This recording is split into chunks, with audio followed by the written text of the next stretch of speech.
ఇది ఎవడో అసదుద్దీన్ ఒక ఎదవ సన్నాసి బొండమొప్పి సన్నాసాడు ఎదవ వాడు ఏదో అడిగాడట, వాడు అన్నాడట, వాడు ఆయన వెళ్తే చచ్చిపోయారని చెప్తే అయితే మన సినిమా హిట్ అని అన్నాడని ఆ సన్నాసి వాగితే ఆడొక ఎదవ 24 గంటలు పోలీసులు పక్కకు తప్పుకుంటే ఒక హిందువు కూడా లేకుండా చేస్తాను అని వాగిన సన్నాసి, ఆ సన్నాసి మాటలకి ఈయన రెస్పాండ్ అయ్యాడట.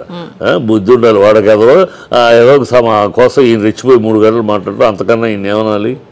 బుద్ధి జ్ఞానం విషయాలు తప్పితే.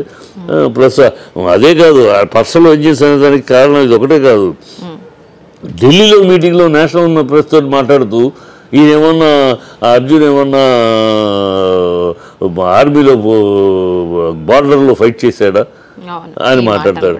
నువ్వు దేంట్లో ఫైట్ చేసావు? నువ్వు తెలంగాణకు సీఎం అయ్యావు, నువ్వు తెలంగాణ ఉద్యమంలో నువ్వు ఎక్కడున్నావు? చంద్రబాబు పక్కన 2 కాళ్ళ సిద్ధాంతంలో కదా ఉన్నావు, నువ్వు ఎక్కడున్నావు? దాక్కున్నావు అక్కడ. నువ్వేం చించావని తెలంగాణ కోసం, నువ్వేమి చించావని నువ్వు సీఎం అయ్యావు? సోనియాని ఆ రోజు నోటికొచ్చి తిట్టిన నోటితోటి ఇవాళ సోనియాని అమ్మ నా కాళ్ళు పట్టుకున్నావు, తంతే గాలిలో బుట్టలు పట్టు ఇక్కడ వచ్చి పడ్డావు. అంతేకాదు నువ్వేం చించావని, అతను ఐకార్ స్టార్ అవడానికి ఏం చించాడో ప్రజలు చూశారు. నువ్వేం చించావని అడిగితే ఎంతసేపు